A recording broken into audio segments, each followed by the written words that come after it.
From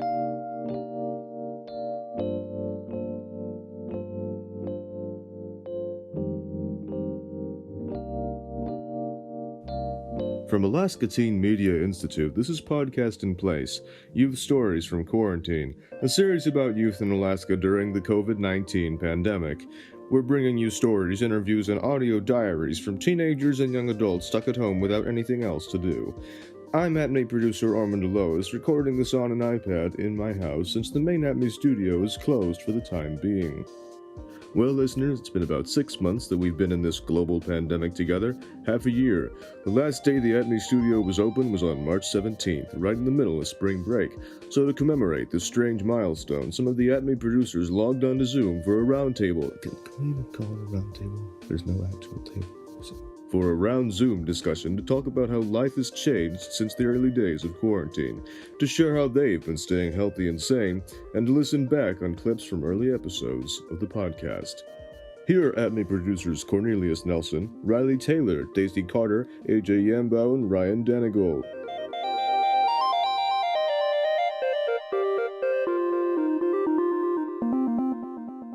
Hi there, how is everyone doing? I'm Cornilius, I will be leading this round table. Thank you for gathering distantly. Personally, got my cat next to me, and that's pretty cool. Beyond that, pretty solid Saturday morning. I made brunch, but that turned out to just be straight up lunch, so that kind of hurt to find out, but I'll live. Riley, how you doing, bud? I am doing great. I recently moved into an apartment. I didn't have brunch or breakfast, so that was cool. I actually had a microwaved leftovers from Dairy Queen that I had yesterday. That's pretty solid. There's no shame in reheating fast food. AJ, how you feeling? I'm feeling good. Everything's doing good. I didn't have any lunch today or a brunch or breakfast, so now I'm hungry. Food's important most of the time. Daisy, how's it going? I'm doing great. I'm doing quite solid. I did have breakfast this morning. It was just a classic egg. Classic eggs, it's great. I can never get eggs right. Ryan, how you doing? I moved to Mississippi. That's the only thing that's really changed. Where in Mississippi?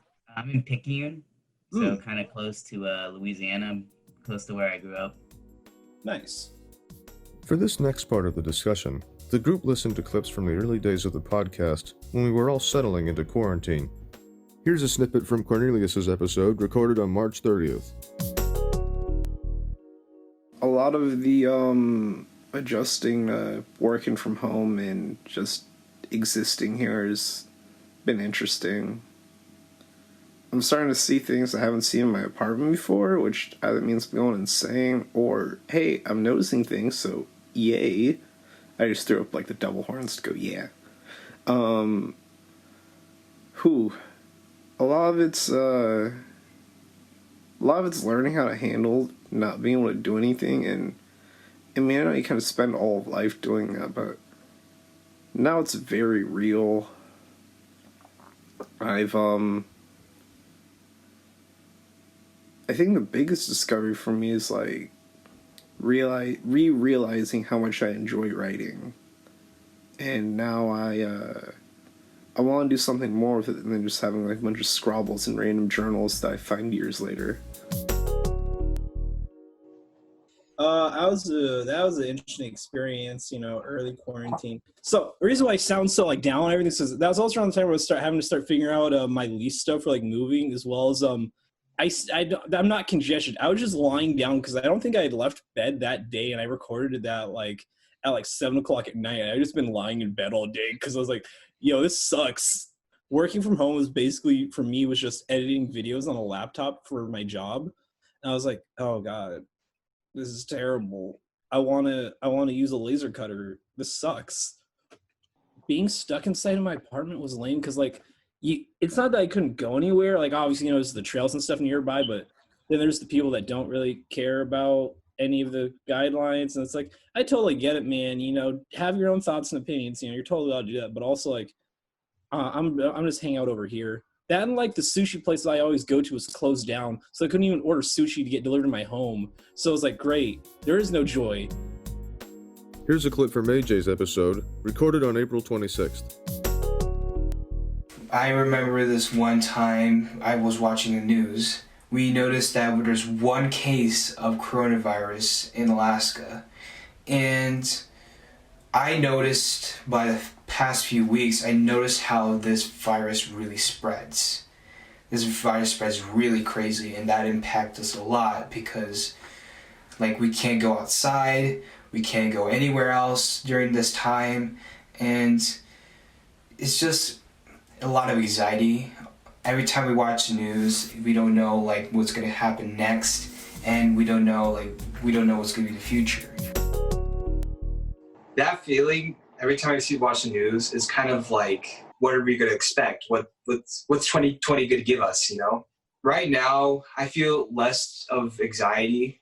In my opinion, I feel like Alaska's doing completely fine with COVID-19, but at the same time, I feel worried about my family, and I feel worried about other people who are having a situation where one of their families is in the ICU. It just gives me a lot of anxiety and what's going to happen next, kind of what is the next episode of 2020. I totally feel you there. That is, yeah, it has been pretty much my experience as well. 2020 has been a pretty bad year, I'd say. It's most of just waiting for the next thing that's going to happen, and each one seems to be worse than the last. And it's like, when is this going to end? Are we going to ever get out of this ditch? Here's a clip from Daisy's episode, recorded on March 24th. What surprised me about this whole thing is how quick it was. Just how quick it was. 1 minute, I'm not freaking out about COVID-19. And the next thing I know, everyone's on lockdown. And I remember when I got the email from President Johnson, I think, who's the president of UAA. When I got that email that we were gonna not have school and that spring break was gonna be extended, I was at the Northway Mall with my little cousins, and I kind of started to freak out because there was not a lot of people around, but I'm like, oh no, it's okay. It's fine. People were overreacting because I saw a lot of videos that were like, oh, it's just overreacting. No need to worry. We have a low % chance of America getting it. And I was fine. And I was like, okay, me being stupid, I was like, okay, it's fine that we go to the mall. I was going to go take them ice skating and, everything was fine. But then once he sent out that email, that just really freaked me out. And I was like, okay, we'll go to one more store, cancel ice skating, and then go home. And then we went to the bathroom, and then I get a text from their mom saying, hey, can you take care of them next week because school got canceled for them next week? And that's when I started to freak out even more. And I was like, okay, we are leaving. I think I'm less freaked out than I was at that time that I recorded it exactly. I mean, I think that goes for everyone. I think we all kind of have kind of an idea. Well, not really an idea, but I think we all kind of are a little bit calmer now and understand that we know what we have to do now and we're actually executing it. If I can reflect on school really quick, since it is moved online, it isn't super bad. It isn't as bad as I thought it was going to be. What really sucks is my little cousins, because they also have school online. My littlest cousin, I actually went to go hang out with them the other day, and the youngest one, of course, she just kept getting up from her seat and just going to the bathroom for 20 minutes and just walking around for a long time. And and what's funny is that she didn't even know really what to do either. And then her mom gets home, and then she's like, why did you turn in 40 blank assignments to your teacher? And it's because she doesn't know what she's doing, so she just hits submit on so many things. It's less about whether or not that I'm gonna get it and more about how we're gonna get through it. I feel so bad for young kids who have to do online classes, because unless there's a person there or a parent there to sit them down and say, hey, you need to do this, no kid's going to get their work done. I'm in college and I'm still like, what am I doing precisely? Do I just click this? And I get emails from like teachers constantly being like, hey, if you don't turn in your assignment the correct way, I'm not giving you points. And I'm just like, well, you didn't tell us how to, you just said turn it in. And that's all it really says. Can't really go past that. And I'm like, kids are doing this? I'm like, okay, that's on them, but I hope they're getting at least more than what I'm getting. Yeah, my job, one of the programs we have is like an after school program, and a lot of it, like before all this happened, there's already a program for like Apex and helping with online class, because a lot of our students live out in the village and stuff, so we help them out with that and like how to get used to working on computers and stuff. But now we've gotten even more people signed up recently to help out with like just the sheer increase of volume on how many people are now like doing class from home, and like how many like middle schoolers haven't ever actually used a computer like this before. So like just walking people through how it all works. Moving forward, so for the people that didn't have a podcast episode on section on, you know, the whole quarantine and lockdown, how has it changed for you? What's you know, how's it compared to now? For me, I went through a ginormous change, probably one of the biggest in my life. I kind of went through I want to say like self-discovery type experience where like, not really in a good way, but like it did benefit me. It was like this anxiety thing that I had struggled with for a large portion of my life. And when coronavirus hit and like really started like being a big thing that everyone was talking about, I began having like very frequent, like full on panic attacks. And I didn't know how to describe that. And I ended up like over the course of time figuring out that that's what I was experiencing. I didn't know that they were panic attacks. I would just get like overloaded with like the news of it all. And I would get like thoughts in my head of just like every like worst possible case scenario. And I couldn't get it out of my head. And I would have like physical symptoms. Like I felt like my heart would like not stop beating. It was going like miles per minute, and I was shaking all the time. I was like bedridden for a while because I couldn't move. Yeah, eventually I figured out that those are panic attacks, and they're like described symptoms wise similar to a heart attack. And I was just that constantly because of all the news of coronavirus. And I ended up getting a therapist, and it kind of helped get some coping stuff together. But it was like probably one of the like weirdest experiences of my life. Just, I didn't know what was happening.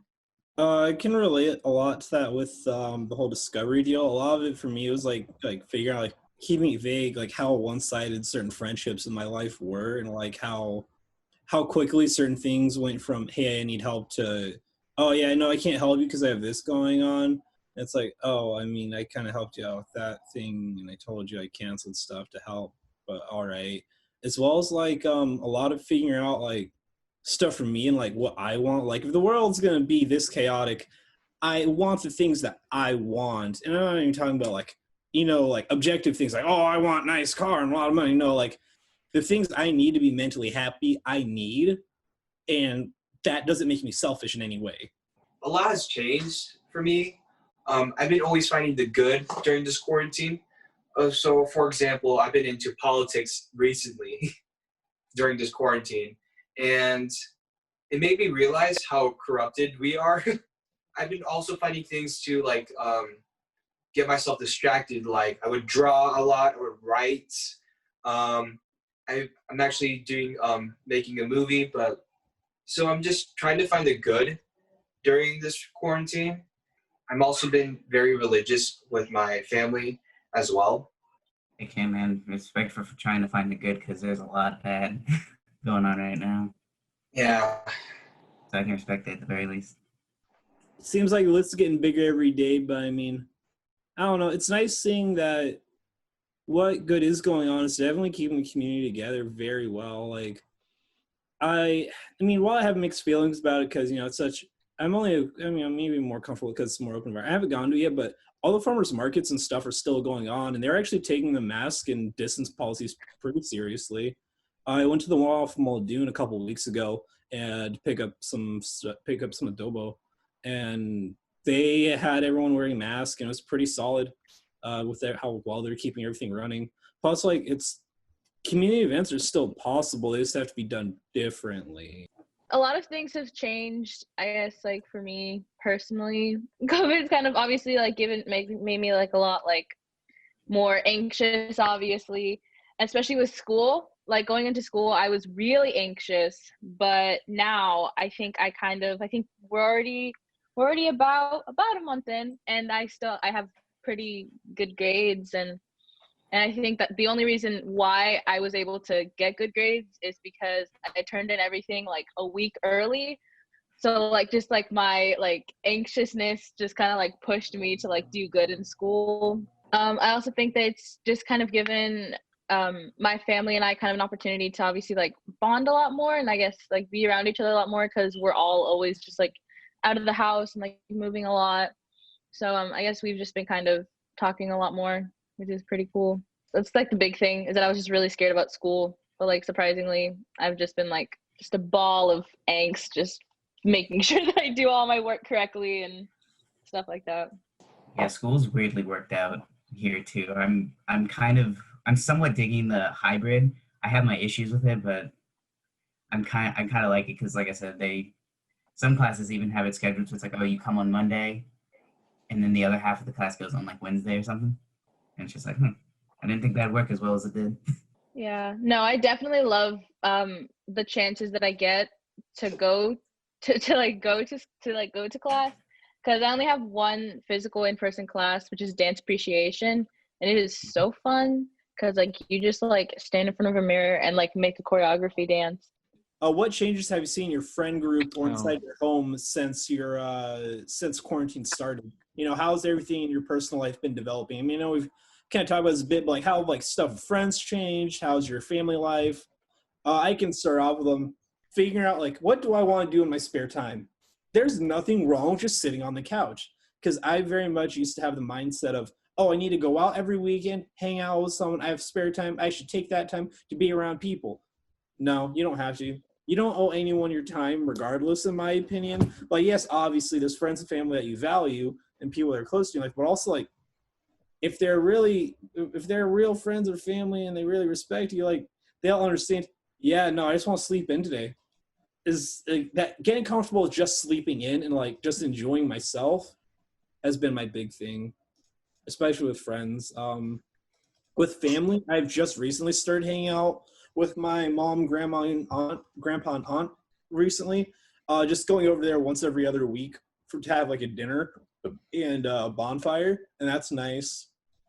Beyond that, like I have one group of friends that live semi close by, so we hang out over at their apartment. And because like they all of us have jobs where like, we work with like older people, so like the companies have made like stricter policies about like, hey, if you get COVID, you gotta wait 2 weeks to get tested, then 2 weeks to go to work. So it's kind of like I don't really go to the store or out unless I absolutely have to, which is kind of how I've always been, really. So it's kind of like oh, cool. So I have every excuse to not have to go to anything that I don't want to. Yeah, I think I've had about the opposite effect. I've actually talked to more of my friends now because that's kind of all I've been stuck to doing. Is I'll just like be like, hey, how you doing today? And they're like, we're doing all right. I was like, yeah, how about this? And they're like, oh yeah, about that. And we'll talk about it for about 2 or 3 hours, and that's pretty much what I do most of my day. I've been multitasking essentially for a long time, so that's all. Nothing new to me. But granted, a lot has changed. Like, for example, I don't hang out with a lot of Alaska people anymore because I'm in Mississippi. Kind of makes things hard, but it happens. But I've been keeping up with a lot of the people who I considered close in Alaska, and just kind of in general.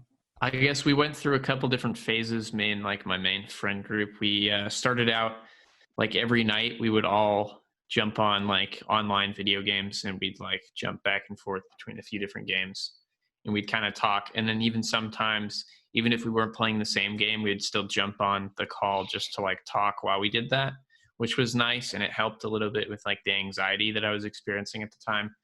But now recently, I think some of my friends have kind of just gotten bored of that and they didn't want to do it anymore. And so we've stopped really talking in that way. And so that's interesting. So now I've spent most of my time doing things alone, which isn't that great. But it is what it is, I guess. I've been really distant from my friends because like I got my driver's license this year, like before COVID. And I wanted to like hang out with my friends, seeing like let's go on a road trip and stuff like that. And so like quarantine started, I'm like, darn. And ever since quarantine started, my friends have been really distant from me. That's kind of been hard for me because like I've been really close to my best friends ever since like school started and then quarantine started. I've been really distant from them. We talk once in a while. It's just that it's really awkward to talk to them now.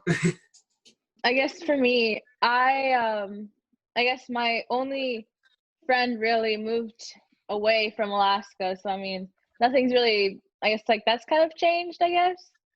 But I have started to get in contact with Miley, which is pretty cool, and we're kind of starting to kind of like, you know, be friends, not necessarily be friends again because we were always friends, but just kind of like be more regular of like talking to each other, you know. But that's really all for friends. I mean, like for family, I'm a part of a big family, so saying that we have to cut down on small gatherings, we were like, okay, all right, sure. Well, the main reason why I avoid hanging out with families because recently, and I think I've talked about it at ATMI a handful of times, is my grandpa recently, this was, he's past it now. This is like a year ago when it was real bad. And he, cause he had cancer before and then he got cancer again. And so then like, I was worried about, cause like he'd recently, in the past 6 months, now he's in like the actual recovery stage of it all. And so like, I was just worried about, wait, no, he's compromised immune system and he's older. Like my grandpa's 60, he's old. Putting him at risk like that would hurt me more than anything else.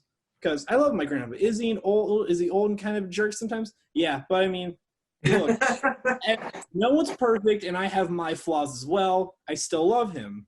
As well as, like, he goes out of his way to help me out, and, like, he helped me move in my apartment and stuff when I first moved out of my mom's place. And, yeah, I don't know. He's a good guy. So I was, like, just trying to like, do gatherings, but, like, cautiously and, like, because then I have to remember, well, how cautious am I being? Because I'm at these rallies and stuff. And then I realized, oh, yeah, well, in that case, I should pick and choose what things I go to. Like, yeah, I could go to the grocery store to pick up more candy or because, you know, candy cravings. That happens to everyone, right? Yeah, you know, I could go and pick up some Kit Kats or I could just not and then be at a lower risk. That way you can actually mentally not have anxiousness of, oh, no, I went to the store. There's that one guy who didn't have a mask and probably doesn't wash his hands. Oh, no. So rather than having that stress of like having to worry about, oh no, these grocery carts aren't clean and stuff, instead it's just like, oh yeah, I'll just not do that and then go there and just like picking and choosing what stuff I do. All right, so what has helped you all get through quarantine? What's really been, I guess, helping me through quarantine is just doing a lot of stuff like for me, if that makes sense. Like I've just been kind of like, because I've always been taught like, do things for others and do things to like help better everyone else and like not yourself. So like now like I like stay in my bed and like just like watch YouTube or like just like, you know, do whatever. Obviously I still have like that, I always will have like that motivation to do stuff. So obviously eventually I do get out of bed and I do go do stuff, but I give myself time to kind of like breathe and like go. I've also been like eating like a lot healthier now that I'm like stuck at home. I like go and like get like healthy food and I come back and like I've been like exercising. So like that's just been kind of helping me. What got me through the quarantine, I would say I played a couple games that I would say definitely my game of the year. The Last of Us and The Last of Us Part 2. And oh my God, I was on an emotional roller coaster. It was crazy. If you haven't played it, I highly recommend both those games. I don't know. I've been really recently been just drawing and writing. I've been actually working on architect, like just for the future. And yeah, that's That's basically what I'm doing. All right, so moving forward, what are some of the positive and negative things that have resulted from quarantine life? Okay, so the positives, I'm trying to stay positive. I have faith with 2020, even though it sucks. My negative is that my partner tested positive for COVID-19, and it's got me really sad at the same time. But like, for some reason, he's like, "Oh, I'm completely okay. Don't worry about me." I'm like, "No, I need to worry about you." Yeah, like we don't know what this virus really is, but I'm always like calling him every single day. He tested positive last month, I believe. Yeah, and so far he's doing fine. I feel like his mental state is not doing as well because his grandma's in the ICU right now, and she's not doing as well. Stay positive, man. Yeah, Yeah. I'm still staying positive. I think what's hard is that what's hard with that whole like stay positive is sometimes like it starts to feel forced. Yeah. Like it feels like you're forcing yourself to stay positive, but sometimes Of course. you gotta cry. Sometimes you gotta scream into a pillow. There ain't nothing wrong with that. You gotta vent somehow, otherwise it gets too compact, and then you like blow up, and that's not good. I mean, a strategy I like is sitting down in the shower. It's a fantastic place to let out your emotions, just saying. I guess a positive, I have kind of developed my personality a little bit, I think. I've become, moving in to my own apartment and things like that, I think I've become a little bit more of my own person and less of like the person that my parents made, The negative side of that is that now, instead of being super self-sufficient, now I kind of depend on my friends to be around. I can't stand being alone for too long. That's my negative. I guess kind of like what Riley's doing. I've just been kind of like growing into my own person and kind of like figuring out like what I want to do with kind of like the rest of my life, and kind of doing a lot of like career stuff, which is pretty cool. Some negatives, I guess that can also kind of be a negative, because I mean like it's hard just to kind of realize like how difficult it is going to be, and how and that like you can't always like trust people, and to kind of be careful with who like you trust and who you let into your life. I think for the past like 2 years I've been kind of trying to figure that out, and I think now I've just kind of like solidified like how to like manage that. I think the biggest negative, and I guess it's like kind of selfish, is that so I don't know if you guys remember the school safety podcast or school safety like thing that I was trying to do, and then it just completely just obviously unraveled, and school safety means so much more now.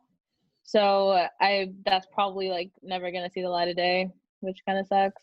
I mean, honestly, it's like You can still do it. you could do like an evolved form of it. Like, what does school safety mean now? Like what are the different ways that we need to be thinking, Yeah, like but not only beyond the school shootings and things like that were happening, but also now, what happens when you get a case that pops up in a school? What are we supposed to do? Should the school notify people? Like, what are all the things that need to go be thought about now?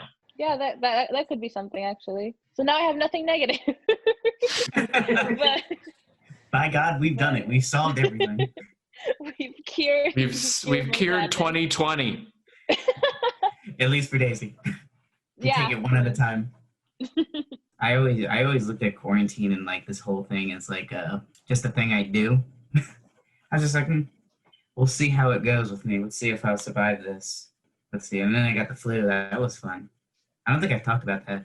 What was it? I think it was around Valentine's Day, right? I don't remember. But the day before that, I went to a barbecue.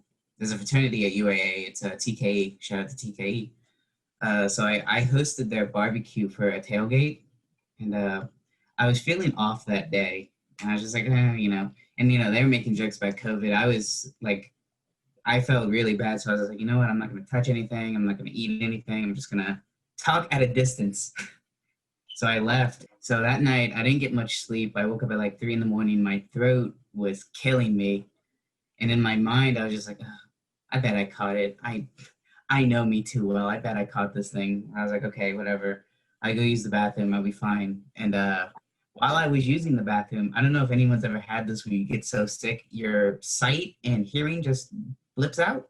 Like I could no longer hear and my vision started getting blurry. And I'm just like, oh, I'm about to pass out. I need to go back to my room before I pass out on the bathroom floor.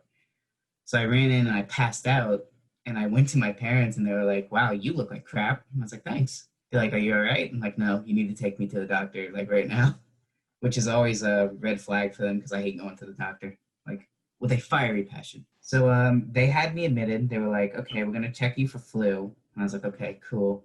It came back positive, which I was like, okay, thank God I don't have COVID. The only problem is, throughout that whole day, I just been passing out, like on and off. And one time when I was waking up, I had like 2 doctors around me, and I looked at the little thing they had me hooked up on because they had me hooked up to like IV fluid and a heart monitor, and I had a 155 heart rate and a 104 fever. And I was told this recently by my mom. She was like, yeah, I was talking to the doctor about like discharging you, like letting you go home. And I was like, she was like, hey, is he going to be okay? And the doctor literally told her it's between God and his immune system at this point. And I was like, well, I'm so glad I was out that day because I would have punched that doctor if he told my mom, if I was conscious when he said that.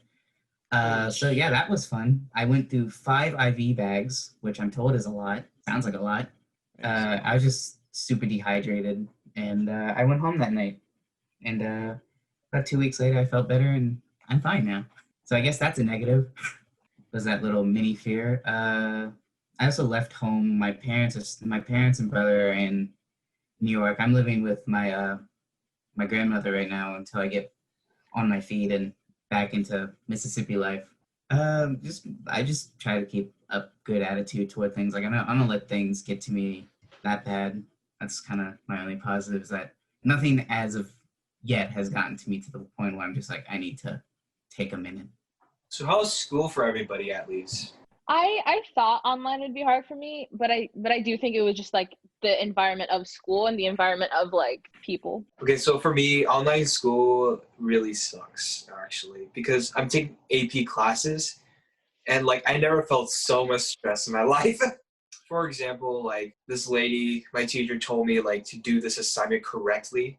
She never taught us like what to do with it as well and how to turn it in as properly as she wanted to. So it's kind of hard, you know. It's not online is not my thing, but I don't have a choice. So For me, I've been kind of struggling a little bit. It's my first year of college, and it's so different. It's such a different environment also, but now I have to deal with it online. And it's like normally the way I thrive in a classroom is I kind of develop like a good relationship with my teachers. And so they like know me. I get more like pushed to do well. And I feel like I'm going to like actually try when I can develop that relationship. But right now, like I'm not getting that. And I'm just like emailing, you know, and like getting my assignments graded and stuff like that. I'm not really getting that personal thing that I thrive so much off of. And so I feel like I'm seeing a little bit of a difference for me in my schooling. And I was having a lot of trouble with that with like my writing class specifically, because like I had an issue early on where like I misunderstood an assignment and I emailed my teacher about it, and then she had me turn it in late. And there was like a really big difficulty with that because the website that we were turning it in on wasn't allowing me to turn it in late.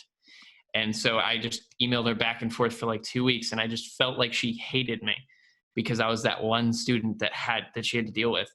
And so that made me not want to do my assignments. Like I felt like she hated me. And so I kept turning things in like last minute, and it was awful and I hated it. But finally I've gotten right back on the track, and I wrote an essay the other day and I had a peer review it, and they came back with like the best reviews I've ever gotten in anything I've ever written. They like said that they fell in love with a simile I used. I've never had that kind of review before. It was amazing, but that's how I'm going. Wow. Are you going to UAA, Riley? Yep, UAA. Well, what are you going for? Well, I wanted to do something in like television production, but I'm doing journalism because it's the closest thing. Oh my is the goodness, point. I'm going for journalism. Nice. Hey. Yeah, Wow. I don't know. Journalism isn't the greatest thing for me, but it's the closest thing because they shut down the stupid, the like all that stuff that I wanted. Yeah, no. I've been thinking about like minoring in something artsy recently. I suggest you get on like a Zoom with them and talk to them, because what I've realized is that I've been on a Zoom with all my teachers, and like all my teachers like now like have like a face to a name. So I think and not a lot of students do that nowadays. So just having that connection with them, like it means the whole world. Cause yeah, like I also turned in an assignment late and my teacher was like, oh, like, no, like, don't worry about it. Like, it's okay. Like, we're all struggling here. And I think that kind of gave me an advantage to like, Same here, actually. and I totally get what you mean that like you kind of like thrive off of like having that interaction like with the teacher. Cause I also do, like, I also like to like talk to my teachers. So I think that now we just kind of have to like adapt it. So maybe getting on a Zoom with them or like emailing them and stuff like that is good. That's a good idea. How do you think people can best support each other going forward and make sure we all stay safe and sane? Okay, for me at this point, everyone needs to listen, you know. Everyone needs to like know what's going on, needs to be aware of what's happening right now. As you can see, there's a lot of people who disagree on wearing a mask and disagree of being social distance and disagree on like a lot of things that saying that COVID-19 is a hoax and everything. At this point, I feel like everyone should listen now because it's obviously a problem in the whole world, basically.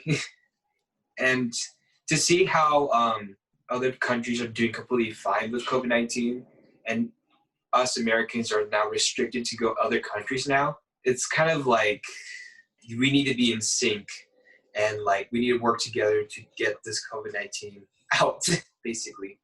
I think I said this in the podcast for George Floyd. I think I said that everyone just needs to like shut up, have an open mind, and listen. And I think that has just been, that needs to be preached a lot more, is that people just need to like, again, just shut up and have an open mind and just listen, especially since people like, I don't understand how people think this is a hoax, and I don't understand how people think that this is like not real. And I think it also shows like how us as Americans, how self-centered we are and how focused we are on just seeing ourselves and not looking at ourselves as a community. So I think, you know, that is what we need to do, is understand that we're not just ourselves, we are Americans, and us as Americans need to combine together to defeat this very real virus that is happening. Forgive me for not being in the loop, so forgive the question, but who's calling it a hoax at this point? Like, I know in the beginning there were a lot of people. I actually know a handful of people who actually think it's a thing.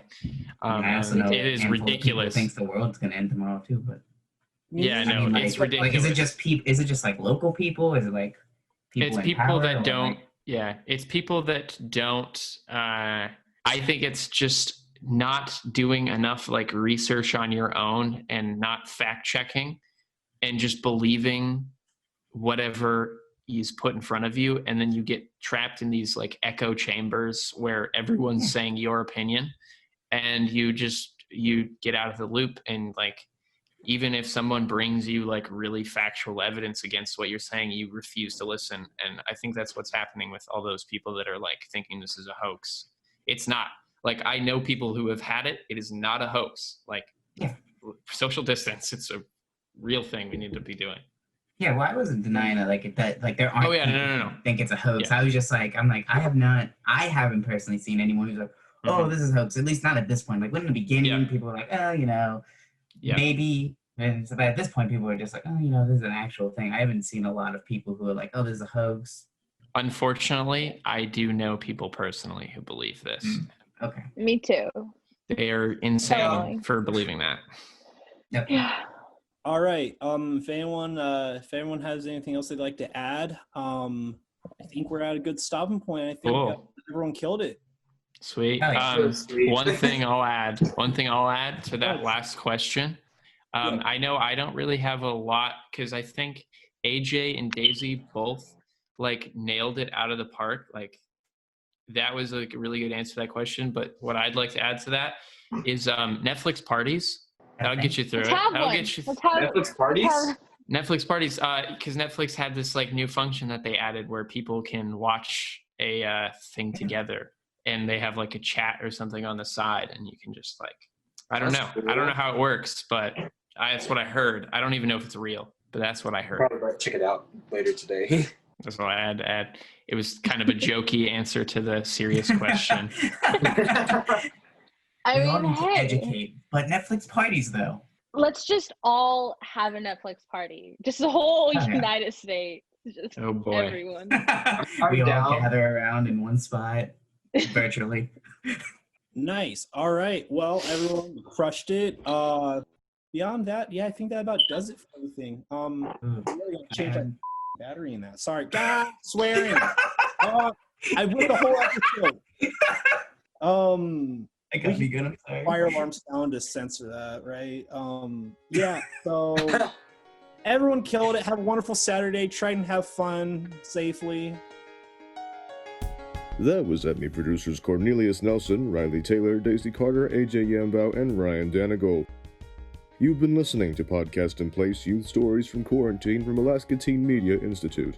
Our show's theme music was composed by Devin Schreckengost, who also edited the Roundzoom. Stay tuned for more stories from quarantined youth. You can find these stories at alaskateenmedia.org, where we have included resources for youth during quarantine as part of a partnership with the State of Alaska Division of Behavioral Health. Many thanks to supporters of our podcast, including the Anchorage Museum at Rasmussen Center, United Way of Anchorage, the Alaska Humanities Forum, and the National Endowment for the Humanities. The views expressed in this program do not necessarily represent the views of the National Endowment for the Humanities or other sponsors. Thanks to our listeners who contribute to our programs and help us leverage additional funds and grants.